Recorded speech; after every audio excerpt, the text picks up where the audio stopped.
this is where we experience these things first, at irresistible grace.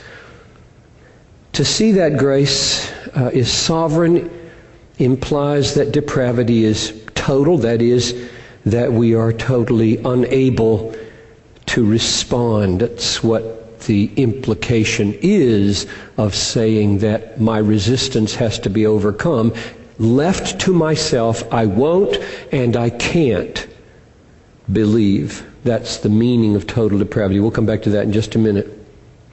And then that's the summary of what we spent time looking at last time as to how we find it in the Bible. Faith and repentance are a gift. No one comes to Christ unless God draws him. God calls us effectually and creates the response that he requires. God causes us to be born again, which gives rise to faith. The new covenant promises that he'll put the fear of him in our hearts. And Romans 9:14-23, it's not man's willing or running, but of God who has mercy. And we've been over all of that and don't need to spend time on it again. Now, I said we'd come back to the issue of total depravity as human inability. We turned from irresistible grace to the T, total depravity. And the main thing to get about total depravity is not to get all bent out of shape that fallen people are not doing as many bad things as they could do, and therefore why do you call them totally depraved? The main thing that is meant is this. Total depravity means so depraved that you can't do what you have to do. Can't. In that sense, it's total. It's not like there's 99% bondage to sin and a 1% window that if you're smart enough or spiritual enough or fortunate enough, you can produce what's required of you. There's no 1%. It is 100% dead in trespasses and sins, and we are unable. Now, that is what creates huge theological discussions about whether or not a person who is described that way can be held accountable for his behavior.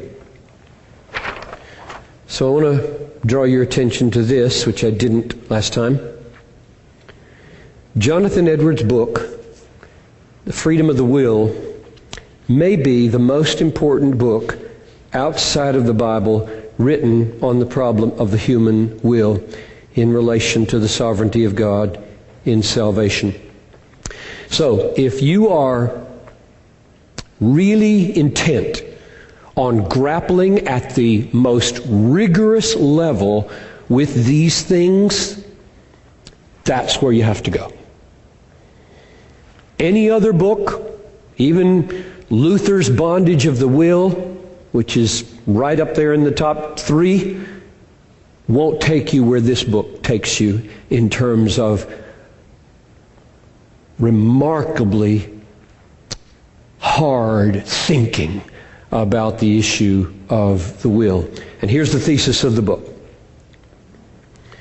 God's moral government, this is Edwards talking, over mankind, his rule over mankind, his treating them as moral agents, making them the objects of his commands, counsels, calls, warnings, expostulations, promises, threatenings, rewards, punishments, is not inconsistent with a determining disposal of all events.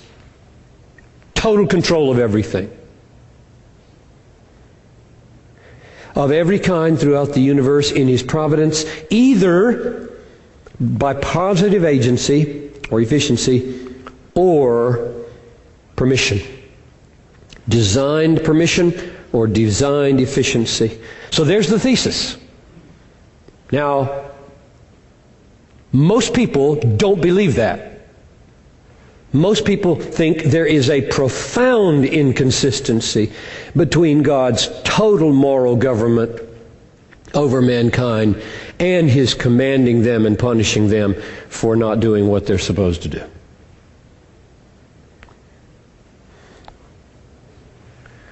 That's the goal. That's my belief, assumption. And ultimately, it's an assumption I cannot probably philosophically demonstrate to your satisfaction. I simply embrace it because it is assumed everywhere in the Bible. That God both has a determining disposal of all events. That's one thing that's all over the Bible. And that we are dealt with as morally accountable creatures in making commands to us and threatening punishments to us and offering rewards to us if we will think and feel and do certain things. Those two things are compatible. Sometimes people like me and Edwards are called compatibilists, but that kind of language doesn't help any. He described an important distinction in understanding what we mean by saying that irresistible grace and total depravity are based on the biblical conviction that people are in themselves unable to believe on Christ and yet are morally accountable for doing so. So there's the mystery, there's the paradox, there's the tension. Total depravity means we're unable to believe, and God's moral nature assumes that we are accountable for doing so. What does unable mean in that sentence? And Edwards is the one who has labored hardest, I think, to explain this. So let me give you his two key sentences. Here's what Edwards says. We are said to be naturally unable and morally unable, and they mean two different things.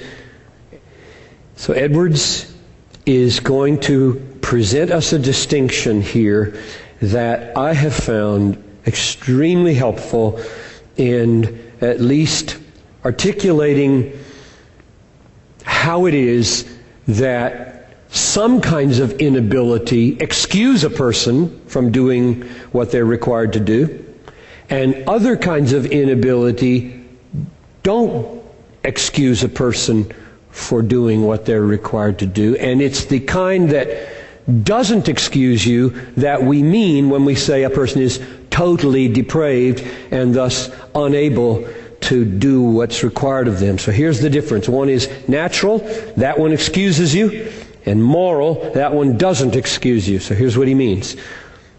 We are said to be naturally unable to do a thing when we cannot do it if we will. Because what is most commonly called nature does not allow of it.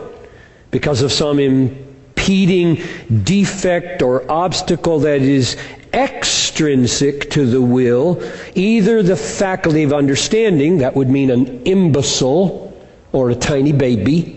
You say to a tiny baby, say 6 months old, do this multiplication problem. They're not responsible to obey you. It's because there is a faculty of understanding that's not there yet. Or constitution of body. If a person is physically blind, and you say, look at this picture and tell me where the bird is, or something like that. They're not responsible to do that.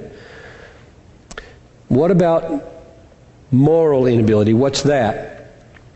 Moral inability consists not in any of these things, but either in the lack of inclination. You can't do what you don't choose to do. If your inclination isn't there, you can't can't do it. Or the strength